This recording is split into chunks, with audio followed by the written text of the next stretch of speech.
Hello and welcome to the Business of the Business podcast. I'm your co-host, JP Chapas from the Two-Man Power Trip. Of course, joining me is the doctor himself, Mr. Lavie Margolin. Lavie, how you doing today, sir? Hey, John. I'm refreshed from my doctoral research, as I mentioned. It was a few months ago, and I'm now ensconced in the Donald Trump UFC research. So I um, I actually had subscribed years ago to UFC Fight Pass, and wanted to see what was in their archive related to like old UFCs that might have Donald Trump on them or mention him or whatever it may be. And it wasn't like a complete archive. I was surprised by that, but I was still able to sign in for a few hours. Like I was like, have I been paying for this? But then like my the system like recognized that or whatever. But I did order some old school collection of USC DVDs. I don't know like where this is from because like the box feels very flimsy, but it's UFC Oh, 21 to 30. So my next thing, maybe after the conclusion of this podcast, is to see if it still plays on a DVD player because I'm a little bit suspect based on what came in the mail from eBay. oh, interesting. Well, that's interesting. Now, that's super interesting, but this may be more interesting. And I'm talking about the biggest fall TV deal you haven't heard of yet. What in the world is this? What could this possibly be? So, John, like one of those like brass ring sort of like mystery things that if only wrestling can get XYZ, it'll be bigger than ever. For years, it's really been China, just because there's so many people in China. And certainly we've talked to Middle Kingdom Wrestling and so on, Adrian, about his great efforts there. But, the next big market that we always hear about is India. WWE is super popular there. There's been different tours there. We've heard like big numbers coming out of there years ago, 40,000. And then there's been tours where everyone got sick. And we could see it ourselves just like on YouTube when they feature Indian talents, even on like the Mae Young Classic, just like huge numbers. TNA for years seemed to be propped up by the contract that they had in India with Sony and so on. So there's always been this like dream of like breaking into the Indian market. And in terms of domestic big time Indian wrestling, with TNA, right, there was the Ring Ka King series, but there really hasn't been anything else. And suddenly, this news breaks across my like Google News, and then PW Insider covered it several days later. But I'd like to call this the biggest TV deal you haven't heard of. So let's dissect this a little bit. Prasar Bharati and AEX Sport partner to broadcast Global League Wrestling. GLW will be broadcast on DD Sports and streamed on Bharati's digital platform Waves and Air, with the first season running for 40 weeks. Bharati, the national public broadcaster, has signed a strategic memorandum of understanding with AEX Sport, the sports innovation vertical of UK headquartered Adi Group, to broadcast Global League Wrestling, a pro wrestling league in India and Asia Pacific region. So one of the first things I had to look up was, is this professional wrestling or is this professional, freestyle, folk style, amateur type wrestling? Because India is one of the only countries or regions prior to the recent U.S. efforts that have semi big time professional real wrestling, but this is pro wrestling. The collaboration combines Bharati's reach across TV, digital, and radio with AX Sports' expertise in branding, content production, IP, and marketing to create a sports entertainment property for Indian, Asia Pacific, and global audiences. GLW will officially be unveiled September 17th, followed by its broadcast debut on October 4th, coinciding with the government of India's continued push to promote sports and youth engagement. GLW will be telecast on DD Sports and streamed on Bharati's digital platforms Waves and Air, with the first season running 40 weeks. Navnet Kumar Sigal, chairman of Bharati, emphasized This marks a new area for Indian pro wrestling. The idea is catapult the Indian sports to the global standards, building on an existing partnership with Hockey India, the Handball Association, and others. This partnership reinforces our commitment to promote a variety of sports and will give India's next generation of youth and athletes a national platform. Gaurav Dwivedi, CEO of Bharati, commented, "This partnership underscores Bharati's continued commitment to delivering engaging, culturally resonant, and high-quality content to Indian audiences. GLW introduced a new genre of youth-led programming that combines traditional Indian storytelling with international sports entertainment standards." Sanjay Viswanath, chairman of Adi Group, said, "GLW is part of AEX's sports broad mission to build immersive and inclusive sports-based cultural experiences for sports fans worldwide. We're dedicating GLW to India on the auspicious day of September 17th. To build Indian youth's pride and self-confidence through competitiveness and excellence in sports entertainment," and so on. The GLW format is designed to reflect Indian culture while meeting some global standards and so on. Of course, bolstering GLW's appeal, the great Khali will serve as a brand ambassador and talent commissioner. In his dual role, he'll play a pivotal part in talent identification, mentorship, and content development. The great Khali stated, "Wrestling transformed my life and gave me a global platform. GLW presents a serious, structured, and entertaining opportunity for the next generation of Indian athletes to follow the same path. GLW will help them shine on Indian and global stages on our own terms." So I just want to go over one other article that covered it extensively before going over some questions about these distribution platforms and so on. Bharati and AX Sports signed a memorandum of understanding. Let's see here. Bharati has entered a strategic partnership. We'll see GLW broadcast on TD Sports.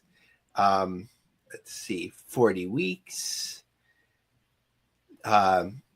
Will be expected on national platforms, television, radio, and digital. Okay.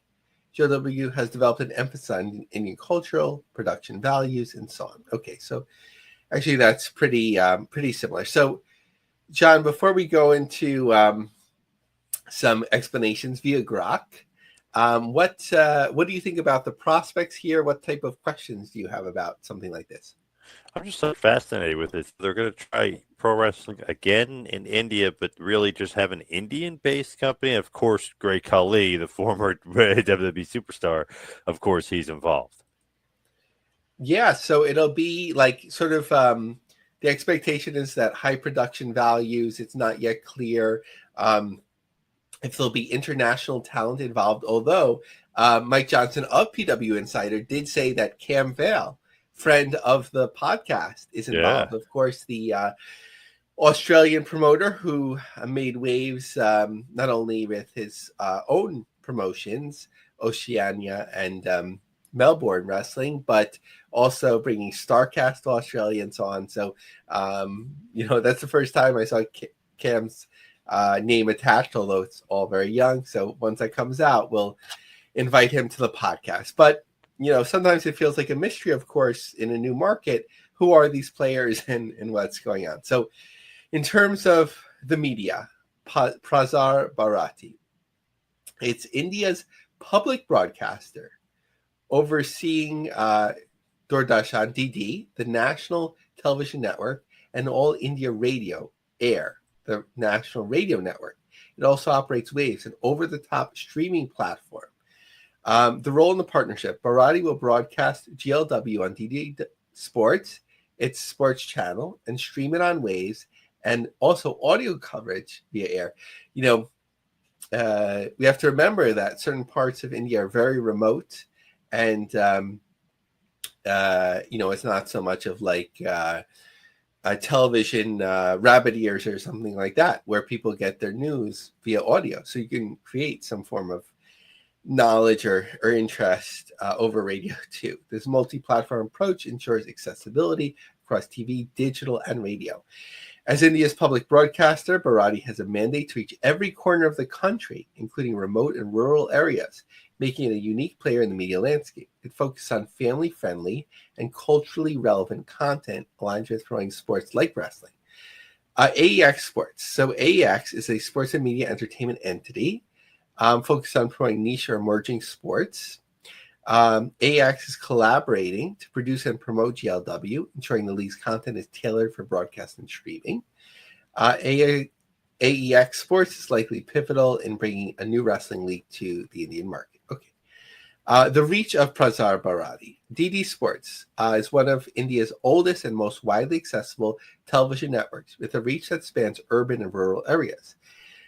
It's free-to-air channel, making it accessible to millions of households without cable or satellite subscriptions. From what I gather here, it's sort of like PBS. It has a strong presence in Tier 2, Tier 3 cities and rural regions where private broadcasters often have limited penetration. I'm assuming Tier 1 would be like, the biggest cities in India. Waves OTT platform, launched in November. Waves aims to modernize Bharati's content delivery by offering digital streaming. While still new, Waves has been expanding its portfolio with partnerships like the aforementioned Hockey India League. To include sports, entertainment, and regional content, its digital reach targets younger, urban, and tech-savvy audiences. All India Radio. AIR is a massive radio network with stations across India, broadcasting in multiple languages. It reaches remote areas where TV or internet is limited.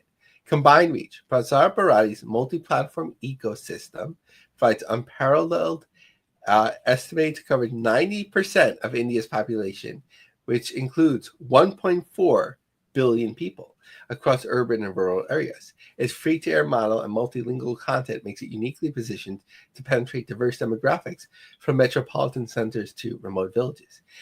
John, if we're, I'm not sure how it's all measured, but if we're to count radio listeners, television, OTT, we might have the most watched wrestling program in the world. That's the way to do it. So free-to-air and low-cost platforms, subscription OTT platforms. This makes GLW available to a wider audience, including lower-income households. A cultural relevance. Bharati's focused on Indian culture and sports. Okay, so I asked Brock to compare it to other deals in the region. Pro wrestling in India is primarily dominated by WWE, with other promotions like AEW and TNA having a smaller presence. Here's how Bharati's reach for GLW compares. WWE broadcast partners, Sony Sports Networks, and streamed on Sony Live, a subscription-based OTT platform. Sony Sports is a leading private sports broadcaster. It has a reach of approximately 70 to 80 million households via cable and DTH services, with Sony Live adding millions of digital subscribers. However, Sony's channel requires paid, limiting access compared to free-to-air DD Sports. WWE's flagship shows like Raw and SmackDown and premium live events attract a dedicated fan base, estimated at 10 to 15 million regular viewers in India. Whoa. WWE offers we know what they offer. AEW, is available on Eurosport India. And we often hear Eurosport India. Sometimes it cycles through, but I think they've had New Japan on, if they don't still. Back in the day, they had a Ring of Honor. It's like popular platform for like alternative brands. A smaller sports channel with limited reach compared to Sony Sports. Other promotions like TNA or independent circuits have negligible presence, often limited to niche streaming platforms or YouTube. Eurosport India's reach is significantly smaller, estimated 20 to 30 million households, and its audience is niche, focusing on urban sports enthusiasts. AEW's viewership in India is likely under 2 million, far less than WWE's. I think they'd be thrilled, right, if it was 2 million. Oh my God. AEW, we'd hear a lot more about it. AEW offers a more athletic wrestling. Okay, we know what they offer. GLW, so free-to-air model. Their viewership will depend on their ability to attract fans in the marketplace. As a new league, GW lacks it's brand new, right? The expectation is this will be family friendly. So I next asked, is this a big deal? Yes, Bharati AX Sports partnership is a big deal for several reasons, though its ultimate impact depends on execution. Its unprecedented reach its ability to democratize wrestling. It's boosting Indian wrestling. It provides competition for WWE in the market. And it's interesting with its strategic timing as there's a focus on domestic um, sports leagues. Challenges brand recognition. What will the production quality look like, and what will the star quality look like? So it's a significant move. It surpasses the current distribution platforms for wrestling in the market. It's the potential to make this a household name. Obviously, you're using with Great Khali already. This is not yet, an active promotion. We don't know too much about day-to-day management, the talent involved, and all that. But there is a lot to talk about. So for a promotion that hasn't started and hasn't named any talent yet, except Great Khali being involved in some level, I think that covers it as best as possible. I love it. Now, it's just interesting though. Like, are they really going to be like a global powerhouse at all, or this is just India and that's the focus, and let's see what they do, kind of thing? So this station apparently has a footprint in many parts of the world, basically wherever Indians are in the diaspora or like expats. I'm not sure how you'd say it best, but obviously here in the U.S., it's very niche or low profile. Maybe it's accessed over like upper tier platforms in certain cable systems or satellite dishes and so on. But I think you'd have more residents in Asia, in the related continents and regions where there'd be similar cultural relevance, but with strong production values, and if they develop talent that resonate, I think it would be interesting to watch. Obviously, if somebody breaks through, then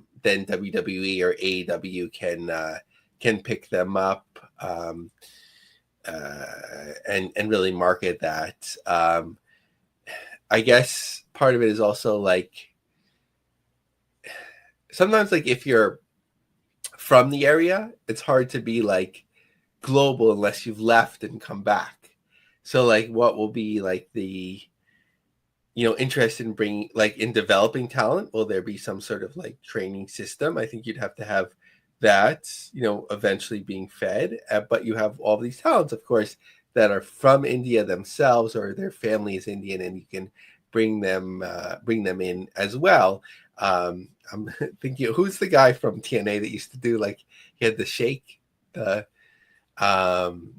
was sort of like during Dixie Carter's time, like he would like sort of like shake his arms back and forth, and it was like a thing on TNA. I know if it doesn't sound familiar, it sounds kind of weird, but the Mahabashira shake or something like that. I think he's Oh, with Shira, yeah, Shira, yeah, yep, yep, I think he's with OVW now. So you have yeah. obviously not a lot, but a fair amount of people out there that you can fill out the roster with. But obviously, if you're working with Cam Vale, you have access to, whether it's always confusing, it's the continent of Australia or it's Oceania, but from there, you can work with talent through Asia, from Japan, and so on. So like, it's sort of like, it's pretty far away from North America, so you kind of like can carve out something very different. So something to see, and I'm sure some of the content will carry over, but like, in the same way, like some people find like Bollywood movies intriguing. I mean, I don't need to get it, right? It's not for me, but I just don't get it, right? So there'll be that sort Yeah, of of thing where course. it's Yep. not necessarily made for everyone. It would have like a niche appeal. So I don't think, like, in terms of competing in North America or well, the UK has a very big Indian population, depending on the country, but like that sort of thing, like North American wrestling, I don't think it's there. But depending on what it is, and funding, and the appeal in tier one Indian markets, as I'm learning the terms here, like that's where the money will be, and the talent to develop. So it could be nothing, or it could be a top 5 wrestling promotion, pretty quickly in its own way. But it's 40 weeks, so like that's an interesting thing as well. Like, okay, if it comes off, you have these 40 weeks. How did it go? Is it renewed? And sort of like, how do you grow from there? Yep. What is going on in TNA wrestling? I know Bound for Glory, but there's a lot of TNA news going on right now. So Bound for Glory, like I'm, you can't doubt it sometimes. I'm pretty surprised that, and this was the first count from WrestleTix. I don't think there's been another one. So this is a few days ago. Thus far, that unless, actually, it's been reported that the pre-sales were like 20 or 30% above what they've ever done. And there's already 3,000 tickets out the door. This, I'm probably mispronouncing it, Sangus Center in Lowell, which is about an hour, from what I understand, outside of Boston, about an hour outside of Providence. So they say Boston market, kind of. And this venue, it could be set up, depending on how you set it up for certain things, maybe up to 10,000, which sounds a little bit high, but certainly you can do it, and they love to do it, where you can break a record that they just set for Slammiversary. So I think just the fact that it's off to a good start sort of like is intriguing, keeps it in the news. You can't go to the well too often, but like a last match that really plays off lapsed fans and Attitude Era and so on, and both do have a significant history in TNA. Hardys against the Dudleys sort of for the last time. So you have that. You want to find something that appeals to the current TNA fans. Hopefully for them, WWE continues to give them strong coverage. And I think like a smart thing for them to do to keep it going would be like find a way for fans from out of state to want to travel. Like I would say to develop ticket packages, to secure deals in hotels. I don't know if Lowell is like a big market for like hotels and fans and whatever, so people could stay maybe outside of it, but find a way to bring in X percentage of people from outside the market.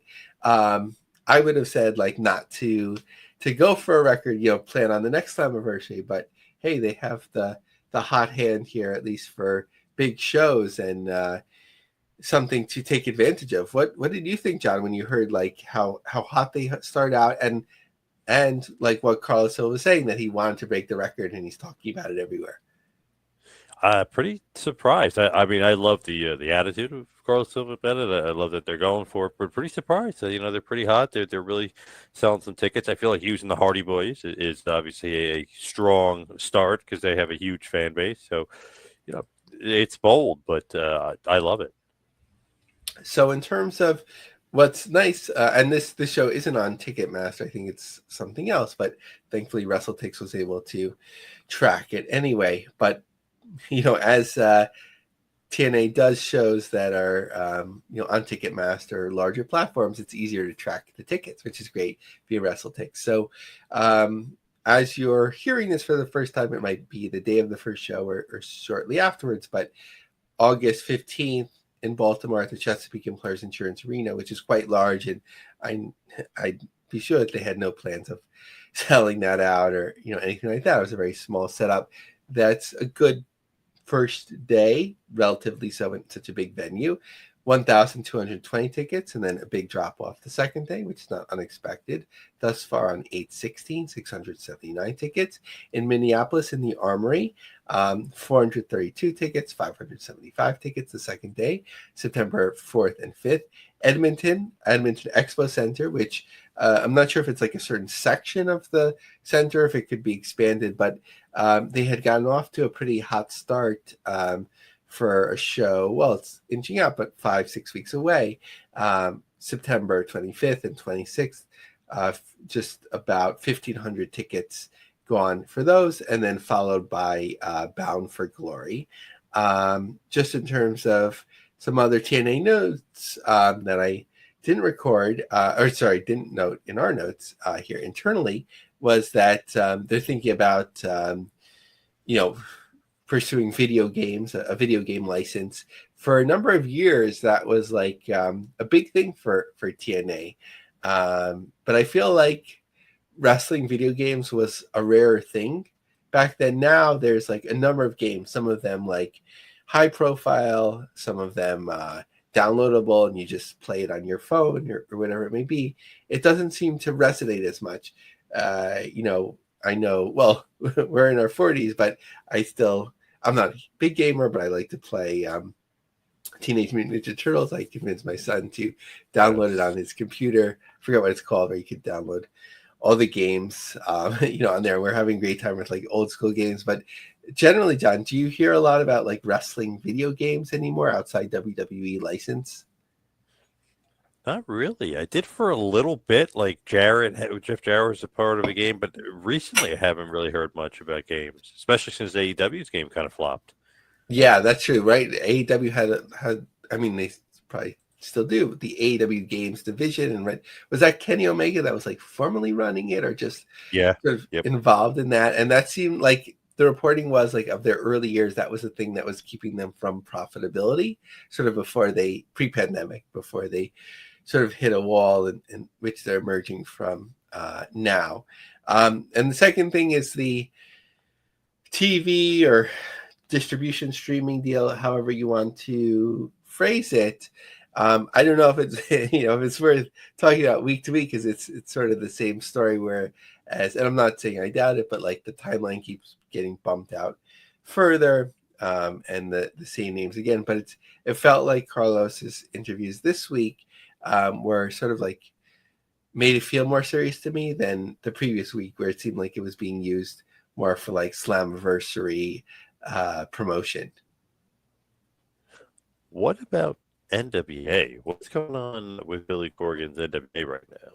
Yeah, so just a couple of things, nothing too unexpected. They're returning to Center Stage in Atlanta on October 17th for the Sam Hain Part 3, sort of like their horror type centric show, if I'm describing that correctly. Their 77th anniversary show on August 16th. We haven't covered, I guess it's just a couple of days away as we're recording this. And kind of what you'd expect, I guess, in terms of tickets distributed in Huntington, New York. The venue, the Paramount, is set up for 745 and 395 tickets distributed. In a week, 24 tickets were moved. So I expect that to pick up a little bit a day or two before, because this last count was August 8th. So maybe I would guess 125 more tickets moved. So maybe 500 in the building for that, which I think that's what, you could expect for that sort of thing. And then Tampa is really their home base in terms of recording at the PBS studio there, WEDU, on Friday, September 5th.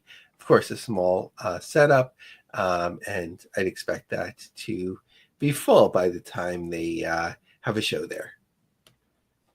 What is going on with MLW? Because I feel like Paul Walter Hauser is like a part owner, but now he's in AEW. What the heck is going on over there in MLW world? Yeah, like the Paul Walter Hauser effect is basically like gets MLW in the news now, or if there's something else, which we'll talk about. That probably it was Paul Walter Hauser's influence. So, John, I don't like.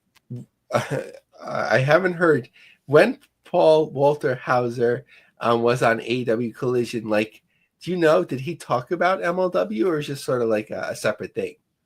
No, when I was watching it, he wasn't talking about it at all. He was like literally engrossed in the AEW storylines and stuff. So I didn't hear any MLW talk. So I mean, like, obviously he's still involved in MLW, but it's sort of like maybe the draw to him is just being involved in wrestling in sort of as many platforms as he can. I think at one of the screenings or whatever, he was wearing like a Ring of Honor hat or jersey, whatever it was. So, it certainly would be an opportunity, like, right, with all the different groups and partnerships. I know, I mean, it seemed like early on with AEW, there's a little bit of friction with MLW as, they brought MJF over and so on.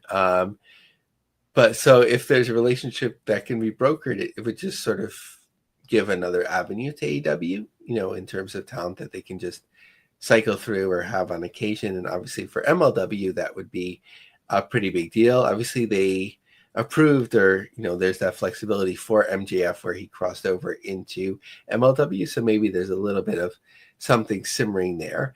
But just when I thought they were on that, and actually they're very quiet through into September, where they'll then resume with the show in Dallas. But an interesting story, MLW partners with Danny McBride, right? That's Kenny Powers from Yeah. Oh, the yeah. HBO show, Yep. and Don Gato Tequila for Charleston, South Carolina special. So it's interesting that, like, I don't know if this is on purpose or whatever, but probably not. But like Paul Walter Hauser and Danny McBride are both sort of like, no body shaming, but they're kind of like out of shape, like, but they're interested in like athletics, that sort of thing. McBride won't be wrestling or anything like that. But like, it's sort of like a certain brand is coming across in MLW, probably unintentionally. But what is this all about? Mucha de los Muertos, live from Charlestown Music Hall. MLW is teaming with superstar McBride's Don Gato Tequila for a first of its kind live broadcast Lucha Libre event, MLW versus Don Gato Lucha de la Muerte, as a historic Charleston, Music Hall in Charleston, South Carolina on Thursday, November 20th. The event marks MLW's first event there, broadcast live on beIN Sports, streamed on YouTube. So it's like Don Gato, I guess, is this character, right? So there's referencing to, I guess, the tequila character sort of like come to life. John, I don't know. So it's like a unique event, and it got variety of coverage. Actually, Variety covers explains it a little bit more. So let me go there. And what may be a first for the wild, woolly world of wrestling, an actor will play the role of a character associated with his boutique tequila brand in a bid to rally the promotion's fans. McBride will be involved in the creative element of MLW Showcase to be held. Let's see. McBride will not actually wrestle, but is likely to turn up to promote his Don Gato Tequila. He better show up, right? Don Gato was reluctant to enter the ring after injuries he sustained spearfishing in Cambodia, but through my charm and constant nagging, I was able to get him on board. You're welcome. I'm beyond psyched that I'll bring his tequila and cool times to MLW here in the Holy City. So I think it looks like a cool venue that generally can seat 965. When you're like in a theater, it's always like a question: do you put it on the stage, the ring? It's a little hard to see, or do you sort of, if there's an orchestra element, like put a platform on there and have wrestling there? So interesting to see the setup, but sort of like a rare 2 shows coming up in November for MLW. So just looking from most recent to furthest away, September 13th in Dallas, October 4th in LA, November 15th in Chicago, and then November 20th in South Carolina. What is going on with GCW? Speaking of a ton of shows, they had a ton of shows. What is going on with GCW? Yes, so the war is finally upon us here for Gathering of the Juggalos. So, John, did you see that story with Madman Pondo and Mickey Knuckles being fired publicly because of setting someone on fire in the the SummerSlam weekend in New Jersey? Oh, yes, I did. Yes. Yeah, so I was like, wasn't sure what that was all about, because they were supposed to be in the main event of the show. So maybe it's sort of like, separate themselves a little bit from the heat. I'm curious, Williams Center, like, what was their reaction to this sort of thing, and how much was planned and how much was not, whatever. But looking forward to the clips that come out about the GCW, JCW shows, which we've long talked about. Quietly upcoming after that is the homecoming weekend in Atlantic City for GCW. It felt, maybe prior to last year and in and around before, maybe a little bit after COVID, that like it was kind of like a notable weekend. Like you'd have something like John Moxley pass through and whatever, and like it feels a little bit quiet to me. But we'll have to take a look at what those sales are like coming up. But in September, Detroit Harpo Theater on September 12th, the following day in a park in Indianapolis, the Rumble on the River. Then on the 19th in Mesa. Then on the 20th, back to LA. Of course, Bloodsport in late September. And then Anchorage, Alaska on October 4th. And then Vermont, to follow. What about WoW? What's going on with WoW? So a rare interview with David McLean, talking, usually it's sort of like these big mainstream outlets, but he spoke to Ringside Intel. We tried to get David on this program. He was very kind over email, but didn't seem like it was in the cards from corporate side of things to come on maybe one day. But McLean told Ringside Intel he hopes to start dipping into pro wrestling free agency eventually, but the promotion needs to surpass one more key hurdle before it can do that. I look forward to targeting free agents. I think what WoW has to do, though, is it's got to grow. We've been growing organically and been growing with the help of Paramount, and we've got to grow to another level, another step up as a wrestling brand, and that is live television. We've got to get on live TV and weekly broadcast, and then we can look into adding notable free agents. So that would be really interesting because, as we've talked about for a number of weeks, WoW basically, or literally, tapes over a series of dates in the same market, over the same month or a few weeks for a full year of shows. So like something where you'd be live weekly, certainly you can do it from a studio or something like that where you don't have to travel around, but that'd have to be some sort of different deal and not the syndicated model or in addition to. But speaking of Paramount, we've certainly heard a lot of news about Skydance or Paramount Skydance and the merger and all of that. So now with TKO on the UFC side. So, whenever you have these mergers, they look at different divisions and so on. And the one WoW comes out of is this syndicated division, which I would guess, like, I don't know, is not that lucrative, right? Because it's sort of like a barter thing with stations where you get a certain amount of airtime and the other one gets the airtime and so on. It seems like it's I would guess like a thin margin. So just curious to see if that would have any effect on Paramount if it would maintain that division, and ultimately if it affects WoW. Sometimes it takes a year or 18 months to see if there's like any corporate changes as they go through efficiencies and opportunity costs, different buzzwords. But when you have your main platform coming through something that just had a major changes and major resources being pointed in certain ways, how might that affect something much smaller? Now, here's my favorite topic here and there. And this is going to be so random. There's a name in here I wouldn't have thought we've talked about on this show in a million years. And I actually interviewed this guy, but you'll get to him in a second. Here and there.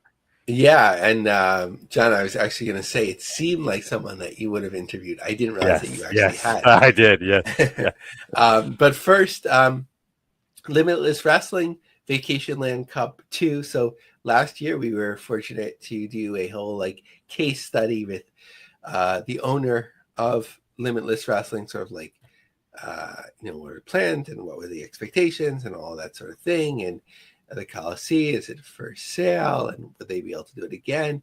Well, they did it again. They booked the Hardys. This time, Tony Atlas wrestled. He didn't just make a special appearance. I noticed locally that through my Google alerts that they got a lot of coverage for it. And what people have said was that 1,700 people were in attendance. They listed as a huge crowd. You could see from the pictures and some of the video that came out that people were in the risers. Sam Laterna said that they'd set an attendance record, so just seemed like a success overall. So that's that. Next, just to circle back to the Poughkeepsie Mid-Hudson Civic Center, in its old name, what I'll always think of it as, with Awesome Championship Wrestling, as they sort of like revived the building for wrestling after NEW hadn't run there in a while, just to kind of like check back in. And, over the last 8 months, they're running it pretty consistently. So there was a show in January, then May, then July, and then the next show will be October. One thing, though, to note, at least from the estimates from Cage Match in terms of the attendances, the first show did 1,500, the next show did 1,000, the next show did 800.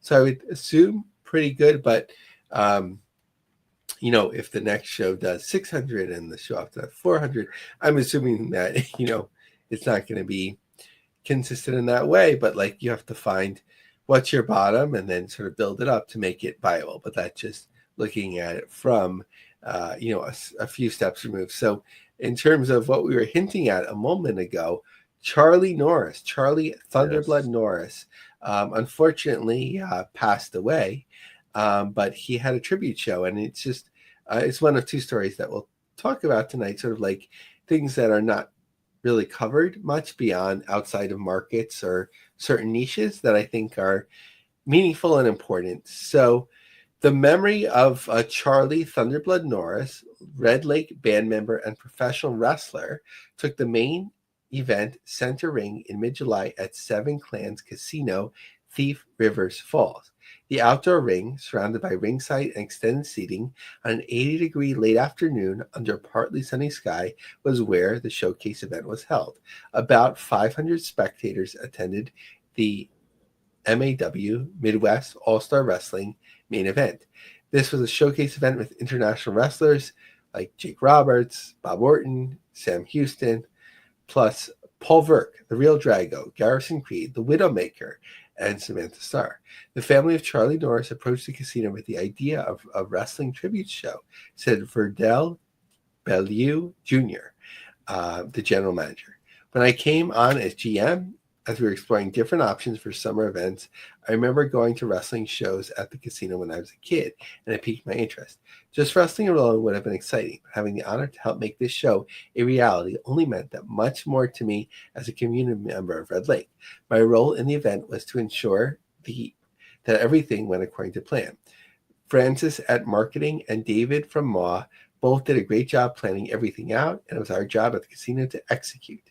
To be able to stage a showcase event, the planning and management had to be top-notch, and the beautiful weather definitely helped. Leading up to the event, we met weekly with the management teams. We went over checklists, overall layout, marketing, setting up the arena for the rest of the locker room that could be easily accessed.